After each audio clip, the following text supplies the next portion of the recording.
अस्सलाम वालेकुम, this is Sumaiya. आज था शब बारात और यहाँ पे इफ़्तार की तैयारी हो रही थी।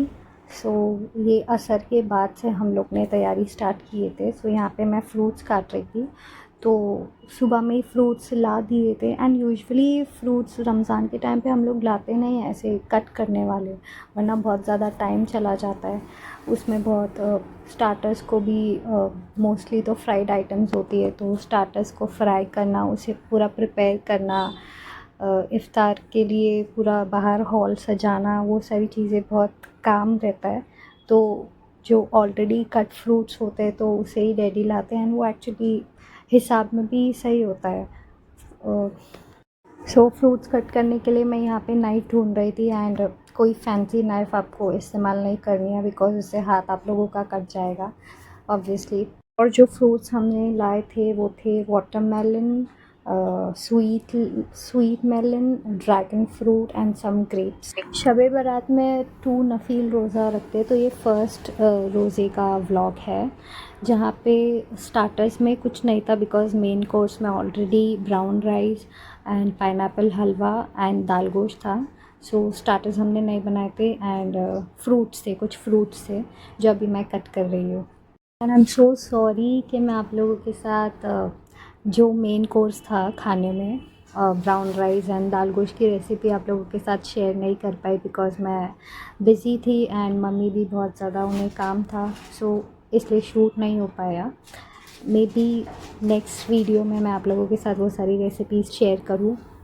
और शब बारात आप लोगों को तो पता ही होता है कि इफ़्तार बाद जब नमाज़ मगरिब की पढ़ते हैं, उसके बाद हमें जो 6 रकात होती है वो पढ़ना पड़ता है। तो इसलिए आज डैडी भी नहीं आए थे, बिकॉज़ फिर मस्जिद में जगह भी नहीं मिलती है, एंड और सभी चाहते हैं कि इस बड़ी रात को हमारी दुआएं सबसे पहले अल्लाह तक पहुँचे एंड हमारी दुआएं कबूल हो। एंड दुआ भी हमें सारे मुसलमानों के लिए मांगनी चाहिए, एंड दुआ भी ऐसी मांगो जो मतलब अपने बेनिफिट के लिए हो, हमारी आखिरत से रिलेटेड हो, कि अल्लाह हमें सही रास्ता दिखाए और हमारी आखिरत को अच्छी करे, हम गुनाहों की तरफ ना जाए, हमारा दीन कायम रहे और हमारा ईमान जो है वो मज़बूत हो। और जो एक दुआ है वो मैं हमेशा हर वक्त मांगती हूँ, और मैं आप लोगों को भी कहना चाहूँगी कि आप लोग भी वो सेम दुआ मांगो अल्लाह से, कि हमारा दिल ऐसी कोई भी चीज़ से ना जोड़े जो हमारी नसीब में है ही नहीं। हम अल्लाह की रज़ा में राज़ी हो, खुश रहे और पाँचों वक्त उनका शुक्र अदा करें। बस ऐसी दुआ मांगे आप। तो यहाँ पे जो है खाना साइड में निकाल के रख रहे थे थोड़ा, बिकॉज़ ये सारे खाने पे होगी अभी नियाज़। एंड ऑब्वियसली डैडी नहीं आए थे, बिकॉज़ वो असर की नमाज़ के बाद से ही मस्जिद में ही थे, तो मम्मी ने ये सब नियाज़ और फातिहा दिलाए हैं। फेस्टिवल्स के टाइम पे कुछ अलग ही वाइब होती है। सब लोग नए कपड़े पहनते हैं, घर में अच्छा खाना बनता है और इबादत होती है, और साथ ही दूसरों के घर से भी खाना आता है, शेयरिंग्स एंड हमारे नेबर्स ने भी हमें मीठा दिए थे, जिसे तलबीना कहते हैं। एंड मैंने फ़र्स्ट टाइम तलबीना खाई थी, इससे पहले मैंने नहीं खाई, आई लाइक्ड इट, मुझे अच्छा लगा। साथ ही यहाँ पे हमारी तीनों डिशेस सर्व होके रेडी हो चुकी है। अभी ये सारी चीज़ों पर होगी नियाज़। इस बार का रोज़ा तो मुझे नसीब नहीं हुआ, बट इंशाल्लाह मैं दुआ करती हूँ कि मुझे आने वाले जितने भी बड़े रोज़े हैं एंड जितनी भी इबादत वाली रात होती है वो सारे नसीब हो। But even if you are not fasting and आपको रोज़ा नहीं मिला है, फिर भी आप इस बड़ी रात में इबादत कर सकते हैं। आप कुरान की तिलावत तो नहीं कर सकते, नमाज़ नहीं पढ़ सकते और रोज़ा नहीं रख सकते, बट उसके अलावा आप जितना हो सके आप इस्तग़फ़ार पढ़ें, आप दरूद शरीफ पढ़ें, अल्लाह से दुआएं मांगे, बिकॉज़ ये रात बहुत बड़ी होती है। इसमें हमारी जो आने वाले जो साल है उसका हिसाब किताब होता है, हमारी नसीब लिखी जाती है एंड दुआएं कबूल होती है। तो ये बहुत बड़ी रात है, तो सारे मुसलमानों के लिए दुआ करें। जब हम छोटे थे एंड सब लोग एक ही बिल्डिंग में रहते थे, सबके घर आसपास ही होते थे, सो हमारे जो बड़े कज़न्स होते थे तो नमाज़ वही हमें मतलब मोस्टली पढ़ाते थे और मज़ा भी आता था। एक साथ सब लोग नमाज़ पढ़ते थे, इफ़्तार भी शेयर करते थे एंड फेस्टिवल्स में कुछ भी हो तो सब कुछ एकदम साथ साथ में करते थे। एंड ख़ासकर मुहर्रम में जब बयान होता था ना, तो सिर्फ हम लोग ही, सिर्फ मेरी मम्मी हम लोगों को जल्दी सुला देते थे, बाकी सारे कज़न्स जागे थे। मुझे ये चीज़ सबसे ज़्यादा नापसंद थी मम्मी की। मेरे सारे कज़न्स जाग रहे होते थे बट सिर्फ हम लोग सो जाते थे बिकॉज़ स्कूल रहती थी एंड मम्मी बहुत ज़्यादा स्ट्रिक्ट थे बचपन में, आई डोंट नो व्हाई।